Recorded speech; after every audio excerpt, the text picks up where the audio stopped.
کی والدہ محترمہ حضرت فاطمہ بنت اسد رضی اللہ تعالیٰ عنہا، آپ کہ ہاں اللہ تعالیٰ مولا علی شیر خدا کی ولادت کا کے ایام چل رہے ہیں اور ولادت کا وقت ہو جاتا ہے، اور مولا علی شیر خدا کی والدہ محترمہ کعبۃ اللہ کا آپ کے میرے آقا کے ساتھ مل کے کعبہ کا طواف فرما رہے ہیں، طواف کعبہ ہو رہا ہے۔ جب تیسرے چکر میں گئی طواف کرتے کرتے تو آپ کر میرے کریم آقا صلی اللہ علیہ وسلم سے عرض کرنے لگی، اے میرے دل نواز بھتیجے محمد صلی اللہ علیہ وسلم، میں بچہ جننے والی ہوں، درد دل محسوس کرتی ہوں اور گھر جانا چاہتی ہوں۔ تو نبی پاک صلی اللہ علیہ وسلم نے فرمایا چچی جان بس 4 چکر رہ گئے ہیں، اس کو مکمل کرتے ہیں اور پھر ہم فوری گھر کی طرف نکل جائیں گے۔ اب حضور کی بات سنی، اب نبی پاک صلی اللہ علیہ وسلم کو اس وقت عمر مبارک 30 سال ہے، حضور کی عمر 30 سال ہے، سرکار نے اعلان نبوت نہیں فرمایا، طواف کعبہ ہو رہا ہے، سرکار نے فرمایا چکر اپنے مکمل کر لیتے ہیں پھر نکلتے ہیں۔ حضرت فاطمہ بنت اسد رضی اللہ تعالیٰ عنہا فرماتی ہیں کہ جب میں حجر اسود سے پچھلا جو کونا ہے جس سے رکن یمان نہیں کرتے ہیں تو حجر اسود سے پہلے آتا ہے اور حجر اسود سے شروع کرتے ہیں، آپ کو پتا ہے وہاں حجر اسود کے اوپر ایک سبز لائٹ لگی ہوئی ہے، وہاں سے لوگوں کو پتا چلتا ہے کہ جب طواف سٹارٹ کرنا ہے تو یہاں سے سٹارٹ کرنا ہے، اور پھر جو ہے آخری کونا جو آ کر بنتا ہے وہ رکن یمانی کا بنتا ہے۔ اس کونے کے پاس پہنچی تھی اور آپ فرماتی ہیں میں نے محسوس کیا کہ اب میں آگے قدم بھی نہیں اٹھا پاؤں گی، گھر تو جانا دور کی بات ہے۔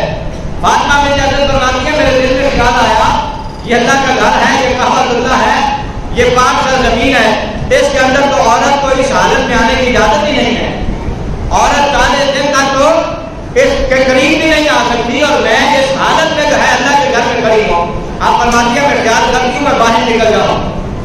حضرت فاطمہ بنت اسد فرماتی ہے جب میں نے ارادہ کیا آتی میں غیبی سے میرے کانوں میں آواز آئی اور میرے کانوں میں آواز آتی ہے کہ تو پریشان نہ ہو، پریشان نہ ہو، کہاں مولا گھر تیرا پاک ہے، اور رب کائنات کی بارگاہ سے آواز آئی آنے والا بھی پاک آ رہا ہے، آنے والا بھی پاک آ رہا ہے۔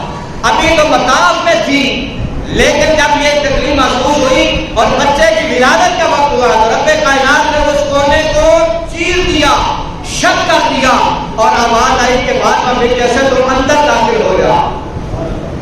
مطاف سے رب کائنات نے اندر پہنچا دیا، آپ اندر داخل ہو گئی ہیں، دیوار کو رب کائنات نے شک کر کے جو ہے اندر داخل فرما دیا، پھر رب کائنات نے حضرت فاطمہ بنت اسد کو مولا علی شیر خدا جیسا بیٹا عطا فرمایا۔ 3 دن تک نہ حضور نے کچھ کھایا مولا علی نے، نہ حضور مولا علی نے جو ہے کچھ پیا، نہ آنکھیں کھولی، 3 دن اور 3 راتیں اسی طرح سے یہاں سے گزارنے کے بعد جب گھر گئی تو حضور کو پتہ چلا کہ میری چچی آ گئی ہے گھر۔ حضور نے فرمایا سرکار دنیا میں فرمان کرتے تھے علی انت اخی فی دنیا والآخرہ، علی تو دنیا میں بھی میرا بھائی اور آخرت میں بھی میرا بھائی ہے۔ حضور کو جب پتہ چلا بھائی آیا دنیا میں، سرکار کو پوچھنے کے لیے اپنی چچی کے ہاتھ تشریف لے گئے اور سرکار صلی اللہ علیہ وسلم نے فرمایا چچی سنا ہے اللہ نے بیٹا عطا فرمایا ہے۔ چچی نے بیٹے کا ذکر چھیڑا تو 7 آنکھوں میں آنسو آ گئے، رو پڑی۔ تو سرکار نے فرمایا چچی ہوتی کیوں ہے؟ فرمایا اللہ نے بیٹا تو بڑا سا پیارا عطا فرمایا ہے، بڑے رخسار اس کے پیارے ہیں، نرگسی اس کے نین ہیں، ہونٹ بڑے پیارے ہیں، زلفیں اس کی بڑی پیاری ہیں، لیکن دل نواز بھتیجے محمد صلی اللہ علیہ وسلم کہتی ہیں نہ لبوں سے کچھ بولتا ہے نہ آگے بولتا ہے، میں پریشان ہوں، 3 دن ہو گئے نہ کچھ بولتا ہے نہ آگے بولتا ہے نہ ہنستا ہے نہ روتا ہے، بس حسد ہے۔ حضرت مولا علی شیر خدا رضی اللہ تعالیٰ عنہ میرے آقا نے فرمایا چچی ایسا کرو نا اب پھر یہ ذرا وجود مرتضیٰ وجود مصطفیٰ کو دی۔ سرکار نے مصطفیٰ نے اپنے ہاتھ میں لائے اور حضرت فاطمہ بنت اسد نے حضرت مولا علی کو مصطفیٰ کے ہاتھوں میں ڈالا، گویا مرتضیٰ کا وجود جب مصطفیٰ کے وجود سے لگنے کی دیر تھی کہ فوری طور پر علی مسکرائے بھی اور مولا علی شیر خدا نے آنکھیں بھی کھول لی۔ اب جب آنکھیں کھولی تو چچی خوش ہو گئی، چچی جب خوش ہوئی تو نبی پاک صلی اللہ علیہ وسلم نے ارشاد فرمایا چچی آپ تو کہہ رہی تھی یہ ہلتا نہیں ہے آنکھیں نہیں کھولتا، یہ تو میری آنکھوں میں آنکھیں ڈال کے دیکھی جا رہا ہے اور مسکرا بھی رہا ہے۔ پھر کہنے لگی اب میں تو کیا